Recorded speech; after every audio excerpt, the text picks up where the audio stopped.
Hello, welcome, and thanks for joining us on this edition of News 2. I'm Sandra Gumansing. The high-profile murder trial for 5 people accused of killing a police officer more than a decade ago is set to begin in less than 2 weeks, and attorneys began working out how they plan to proceed in this case. News 2's Erica Parsons has more. Nearly 2 years after the 5 people accused of torturing and murdering police officer Wendell Williams were arrested, they'll get their day in court.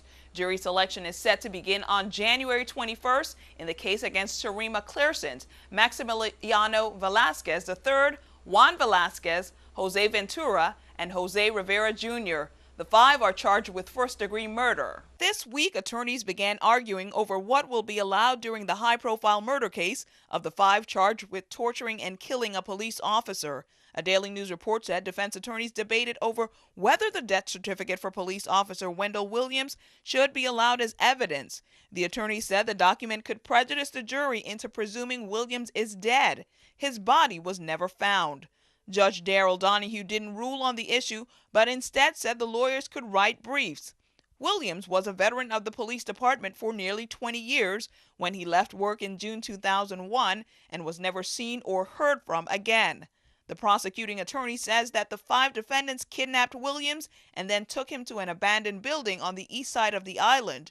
They allegedly tortured him and then shot him before cutting up his body with a buzzsaw. The prosecution is basing their case on witness accounts and other evidence gathered during the investigation. Defense attorneys want to question a woman who gave investigators the details surrounding Williams' murder. They also want to ask her about her potential drug use. The witness is in protective custody, and Judge Donahue directed the prosecutor to set up a pretrial meeting for defense attorneys to question the witness about her alleged drug use on the day of the murder. One thing is certain, this case is poised to be a very emotional one for the family and the police officers who considered him one of their own, just because of the circumstances surrounding his disappearance and ultimate death, and the length of time investigators worked this case to bring the perpetrators to justice. Sandy? Thanks for that update, Erica. Again, jury selection begins January 21st. News 2 will keep you updated once the trial begins. On December 30th, Police Commissioner Rodney Carrot Sr. released an end-of-the-year message to everyone in the territory. In his message, he asked for the full cooperation of all in not discharging firearms at midnight on New Year's Day. Even though this plea was made to all for the safety of our people, there were still those who discharged their illegal and legal firearms territory-wide with no regard for the safety of themselves or others, according to VIPD. I have submitted a request for a complete report from ShotSpotters. Upon receipt of the report, we will analyze the information and determine how the information could be used for investigatory purposes. Based on the information we receive, investigations would be initiated. The Virgin Islands Police Department is working closely with ATF and other federal agencies in addressing the illegal firearms entering this territory. Input from those of you who constantly have to hear the firearms being discharged in your communities and neighborhoods is a vital part of our goal to eradicate as much as possible this ongoing serious problem. 18 new officers are now on the law enforcement ranks. The 18 graduated from the Police Training Academy during mid-morning ceremonies held at the Mark Marin Center on the campus of Antilles School. Governor John DeYoung was on hand and made some comments congratulating the officers for joining an elite group of men and women who have chosen a career that allows them to help people. The members of the police recruit class 2013-2014 will be dispersing to various departments. 14 will be entering the police department, while 1 will head to the Department of Planning and Natural Resources, another to the Waste Management Authority, and 2 will become members of fire services. Congrats to the officers, and be sure to tune in to News 2 next week for highlights from the ceremony. United States Attorney Ronald Sharp announced today that the District Court of the Virgin Islands collected over $2 million in criminal and civil actions in fiscal year 2013. Additionally, the District of the Virgin Islands worked with other U.S. attorneys' offices and components of the Department of Justice to collect an additional $26,000 in civil cases. U.S. Attorney General Eric Holder announced on Thursday that the Justice Department collected approximately $8.1 billion in civil and criminal actions in the fiscal year ending September 30th, 2013. The U.S. Attorney's offices, along with the department's litigation divisions, are responsible for enforcing and collecting civil and criminal debts owed to the United States and criminal debts owed to federal crime victims. The crew of the Coast Guard cutter Cushing repatriated 10 Haitian migrant survivors to the Dominican Republic, while Coast Guard rescue crews ended the search for 2 others Thursday afternoon in waters off Mona Island, Puerto Rico. The crew of the Cushing detected a migrant boat Wednesday morning attempting to make landfall on Mona Island when they observed the group of migrants jump into the water. Approximately 3 nautical miles offshore, the migrant boat proceeded to flee the area with 2 other people on board. Following reports from survivors, it was determined that the 2 migrants from the group still remained missing. Coast Guard rescue crews ended their 2-day search Thursday afternoon.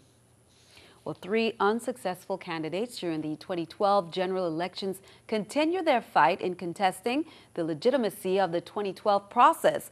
Wilma Marsh-Monsanto, Diane McGrath, and Harriet Mercer faced off with counsel for the VI election system Friday afternoon, accusing the election system of not making available a list of documents that the Superior Court ordered to be made available to them by December 20th, 2013.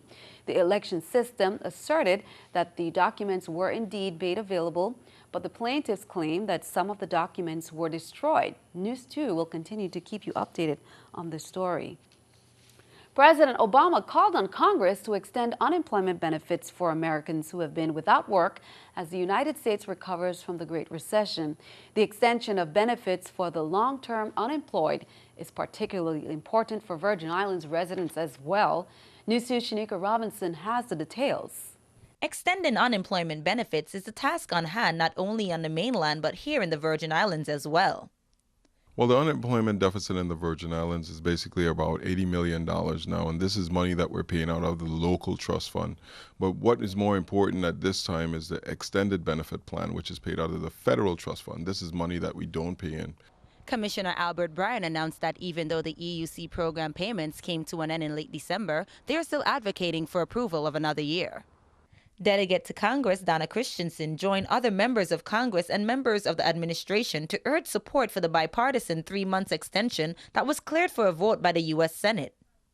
What the delegate is doing is trying to get at least something for the people. It's 90 days, a 90-day extension, basically 3 months. And what that would do is at least give people another break. As you know, the economy in the States is recovering, but our economy continues to lag. 3 months is the help. I mean, we're still going to be behind in terms of being able to employ everyone, but we can see the economy coming back. We're seeing certain signs. According to the latest unemployment insurance data summary, the 57% of Virgin Islanders that start regular unemployment insurance benefits use all 26 weeks and continue on the EUC. Well, St. Croix numbers are more around 14%, St. Thomas is 12%, and we're around 13% as a territory. According to Commissioner Bryan, our economy is recovering and there is hope for better unemployment rates in the near future. But we're looking forward to a bright 2014. I think we made the corner into 2014. We've had 4 or 5 years now of this recession, and I think that things are going to turn around for our economy. Shaniqua Robinson, News 2. Be sure to count on News 2 to keep you updated on these and future unemployment benefit issues. Delegate to Congress Donna Christensen said she was saddened to learn of the passing of former Guam Delegate to Congress Vicente Ben Tomas Garrido Blas. He served the Pacific Territory from 1985 to 1993, known by all as General Blas, as he was USMC retired. He is eulogized as a friend to many, a kind neighbor, a survivor of the World War II occupation of Guam, teacher, professor, and author. On behalf of the people of the Virgin Islands, the delegate says, I extend my sincere condolences to the people of Guam on the loss of this honorable statesman.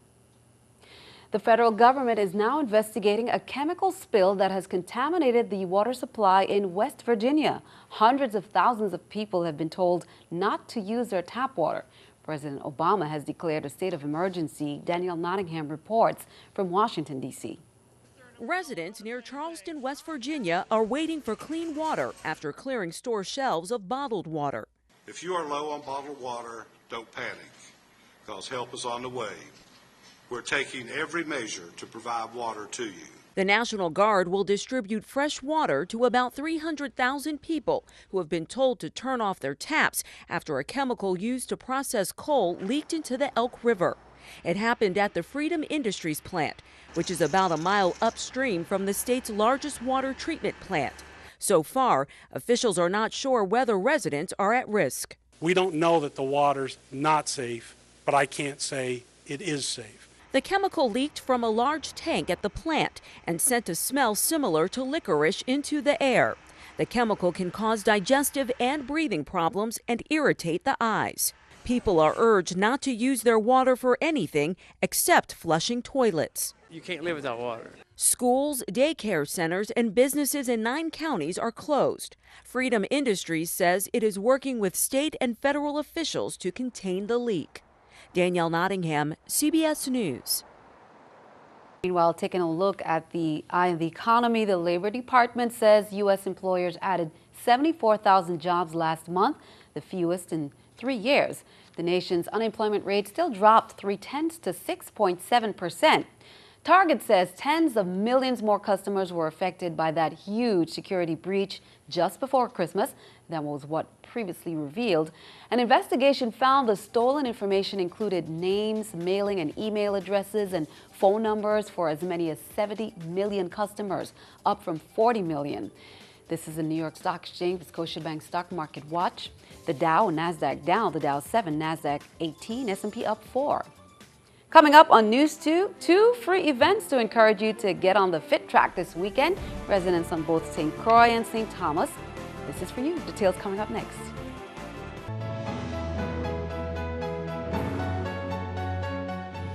We are pleased to announce that the 2013 Addy Awards results have just been compiled, and we here at CBS TV2 have learned we won top prize for Best in Television, a Gold Addy, and Best in Television for our commercial Marriott Spectacular Views, along with an additional Gold Addy for the Live Local, Buy Local campaign.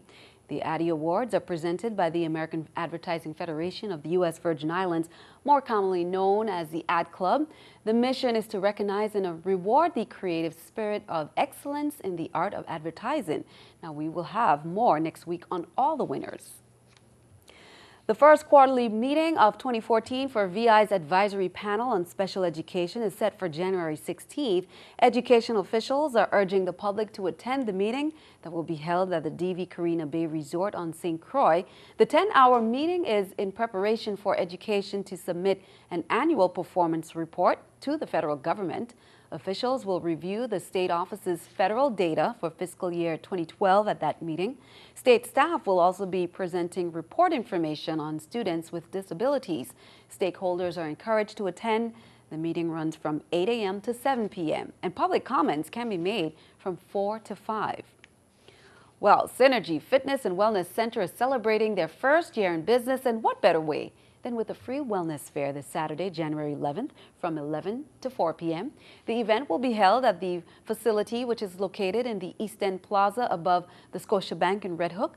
They will be offering a multitude of free mini workshops, seminars, and educational presentations, ranging from energy medicine to Thai yoga, massage, and craniosacral therapy. And there's a schedule there that they have of all the presentations. Again, the free wellness fair this Saturday, January 11th from 11 to 4 p.m. The Office of Veterans Affairs holds a Healthy Vet Walk on Saturday, January 11th. That begins at 4 p.m. from the Christiansted Police Station to the D.C. Canagator Ballpark. The purpose of this event is to encourage veterans and their families to exercise and try to live more healthier lives. Vet Affairs Director Harry Daniels says a lot of veterans, especially our older troops, who can and need some encouragement to exercise.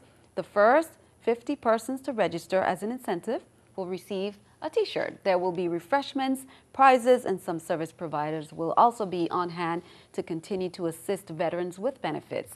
Now, this walk is open to all. Well, as we heard, the Reichel Center is gearing up for Grammy Award-winning hip-hop artist Common. That's 8 p.m. on Saturday, January 11th. Be prepared to experience a high-energy, beat-thumping hip-hop performance from an artist who has been rocking shows for over 20 years. It's the first time Reichel has brought hip-hop to the stage. Common is an American hip-hop recording artist with numerous awards and hits like The Light featuring Erykah Badu, Love of My Life, Go, Come Close and classics like I Used to Love Her propelled him into the hip-hop spotlight. Outside of his musical career, Common is an accomplished actor. Common has performed for the First Lady, Michelle Obama. He's a two-time Grammy Award winner. Common's lyrics, musical styling, and delivery are just a few elements of his body of work, which exemplify all that makes hip-hop a true American art form and a musical genre. There will be a premiere VIP meet and greet. Now again, that's all happening Saturday, January 11th at 8 p.m. So all the hip-hop fans who are out there that love Common, January 11th, I guarantee you that show is going to be sold out. So you should call our box office or go online and get tickets. Be sure to check that out. Well, stick around. Your News 2 AccuWeather forecast is coming up next.